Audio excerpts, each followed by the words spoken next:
The two companions of Minwoo went out to take a look around. The man holding a baseball bat was complaining to his companion about Minwoo. He said, "Why does Minwoo have to be the one to stay in the shop? He's not our superior." His companion told him, "Someone has to stay in the shop to guard it, can't you see that?" The man with the baseball bat replied, "I know that, but why does it have to be him?" "Because he's smarter, and even if he annoys you, what are you going to do? Stab him in the back? You know that he has it, don't you?" "Goddamn it, I know, you don't need to lecture me anymore. And it'll be my head that gets smashed in before I even get a chance at his. That's why I at least want to keep badmouthing him, so why are you complaining?" said the man with the baseball bat. His companion sighed and said, "Man, I'm getting tired of listening to you." The man with the baseball bat continued their conversation, now switching topics to Charon, the girl they had saved. "By the way, the girl with pink hair, she's hot, right? Why didn't we take her with us?" he asked. His companion asked, "Is this love at first sight?" Because of what his companion said, he told him, "Shut your mouth, haha."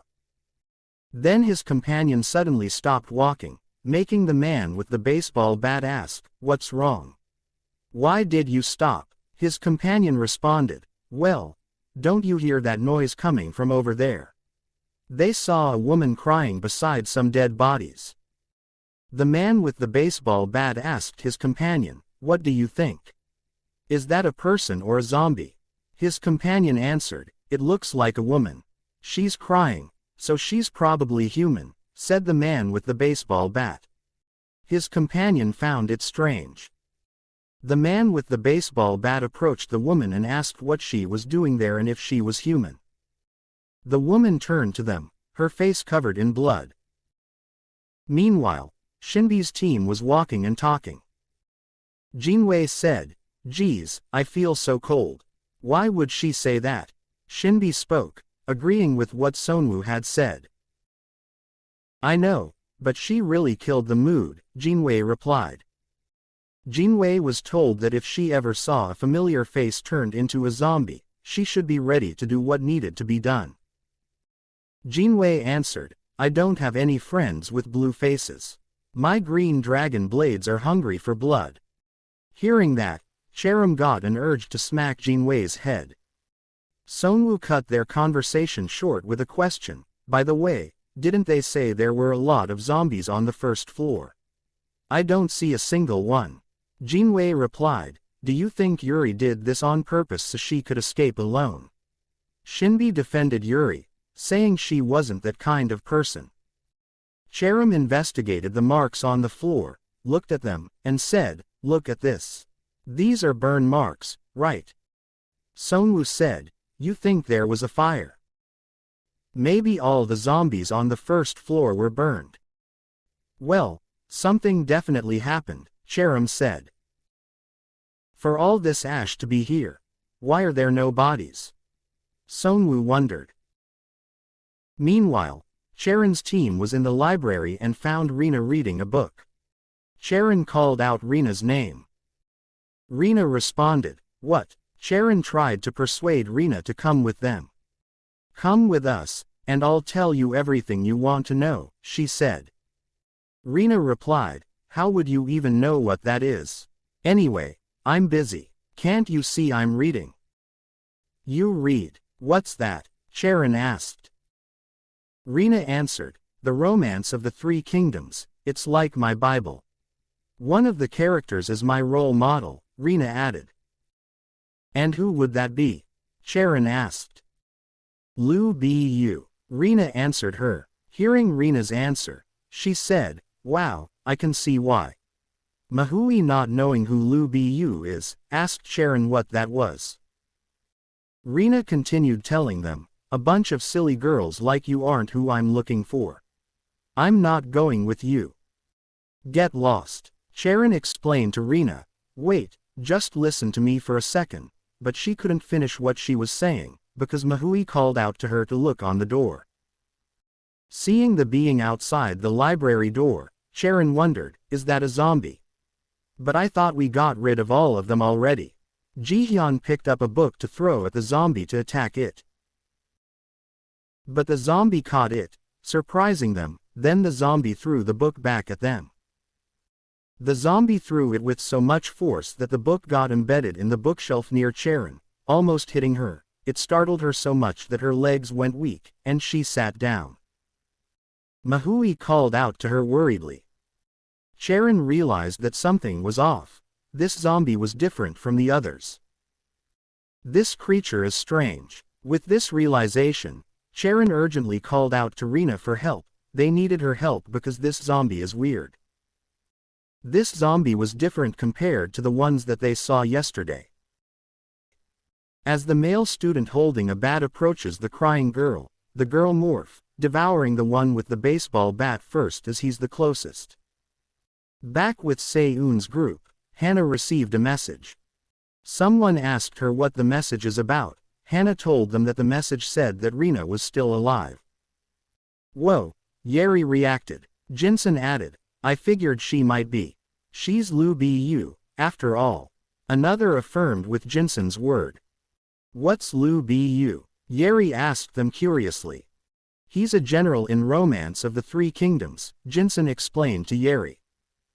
After that, silence fell over the group. Seonyoung noted that things are awkward because of what they were talking about earlier. Wanting to break the silence, Seonyoung spoke up. Why don't we do something instead of just waiting for them to contact us? We will have to head out later, so it'll be a huge problem if we don't have weapons yet. That way, we won't waste any time and, before she could finish, someone called out to them with a hey. The group turned towards the door. And they saw the head of the person standing outside asking to be let in. What the? Who is that? Jinsun exclaimed. Hannah is shocked when hearing the voice. That voice belongs to Juyeon. She wondered, is that Juyeon? No way. Cherim said they didn't find her. The voice from outside called again, this time addressing Hannah directly. Let me in, Hannah. Hannah was taken aback. Seonyoung, noticing her reaction, asked, Hannah, are you okay? Yeri told Hannah firmly, they told us not to open the door. Don't open it, Jinsun suggested, look through the window to check who it is. Hannah volunteered, saying she will do it. One of her classmates called out to her worriedly. As she approached the window, thoughts raced through her mind. This can't be. They said she was really dead. Could she actually be alive? Maybe she managed to escape. If she really is Juyeon, then But when Hannah looked out, she froze in horror. The creature have Juyeon's face, but that thing has unnaturally long neck, its neck being grasped by its unnatural hands. Fear paralyzed Hannah. The others noticing her frozen appearance asked her, Hannah, what's wrong? What did you see? Who's out there? Is it a person? Should we open the door? The zombie noticed that Hannah is looking out at the window. Her blood-stained face turned to meet Hannah's, and she called her name once more. Meanwhile, Cherim's team heard thumping noises. Huh, what's that vibration? Jin Wei asked. Songwoo also questioned, what's happening? Cherim frowned. Something's not right. They said this place was sealed off, but there's nothing here. The locks are even open. When Cherim looked out the courtyard, she noticed something outside. There's something in the schoolyard. As she said that, everyone looked and their eyes widened in disbelief, gasping, what the hell is that thing? Back at the library, Cheren's team was still reeling from their encounter.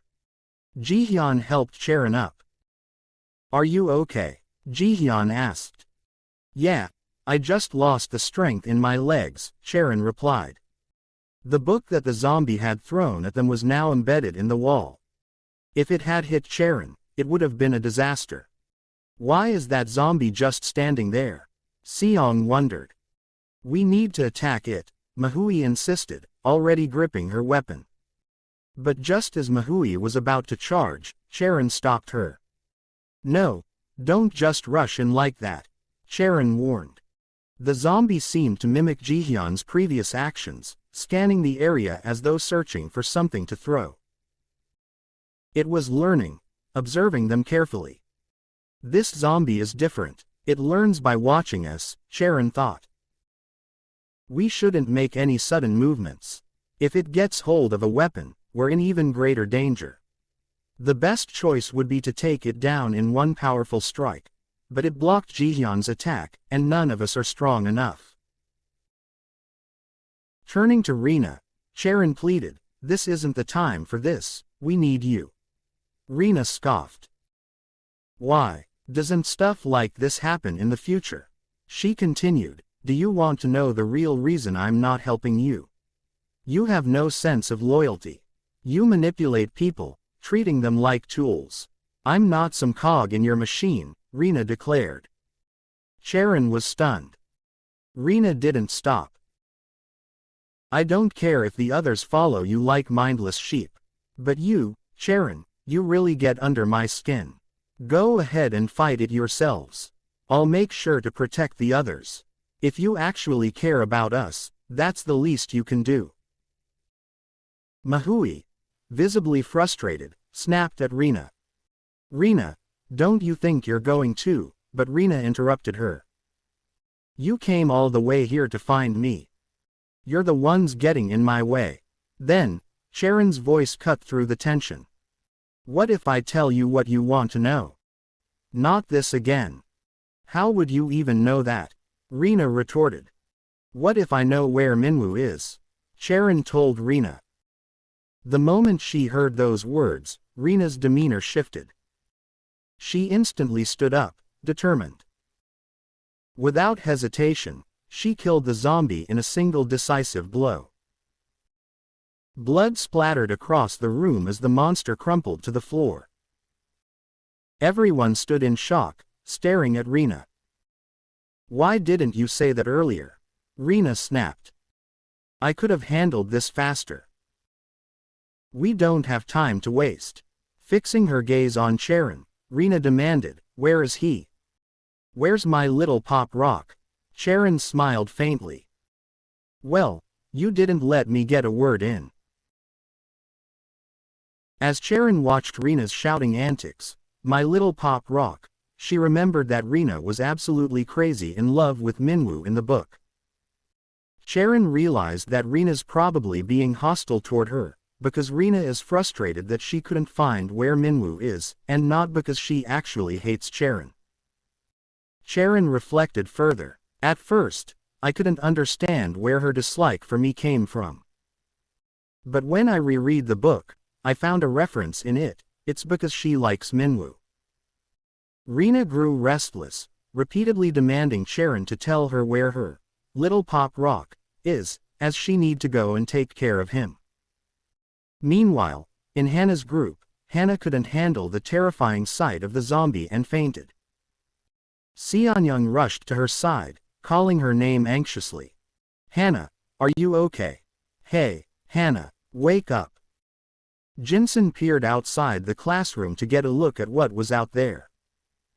After seeing it, she screamed in fright. Her sudden outburst alarmed the others.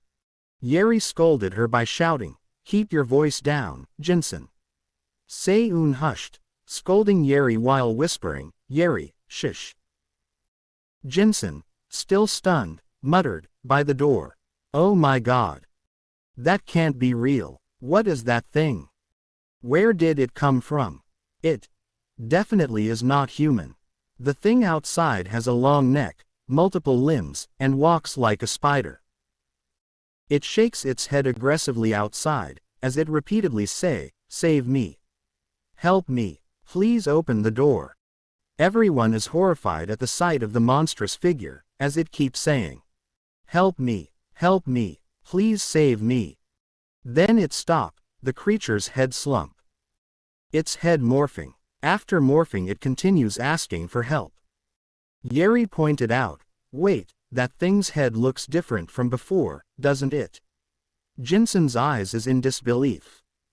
"Isn't that Sharon?" The creature, realizing something from their reaction, smiled eerily. Then it said, "So this one is a familiar face. Amidst the commotion, Hannah's phone began to ring.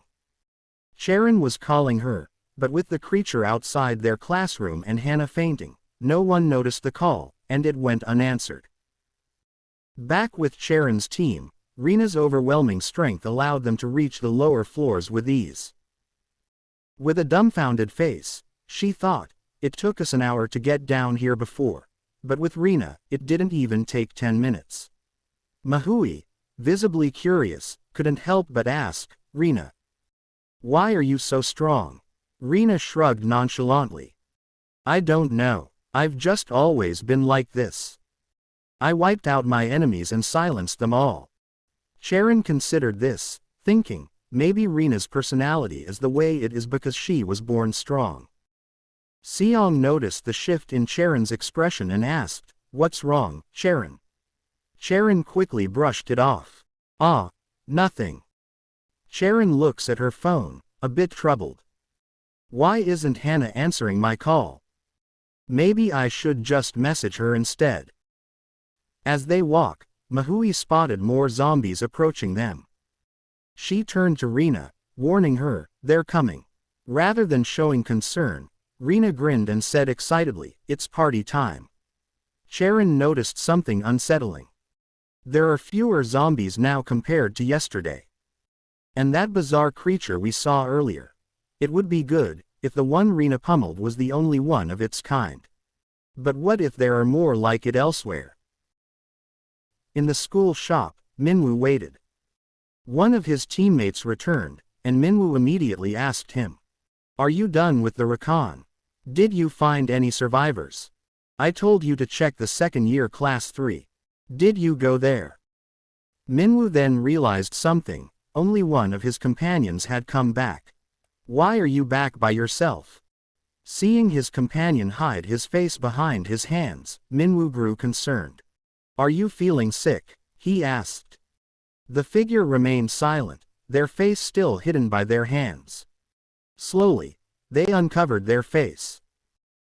Back with Rena, as they run, Rena asked Sharon, "How much farther to the shop?" Sharon quickly responded, "It's just around the corner." Rena's face lit up with determination as she bashed zombies left and right.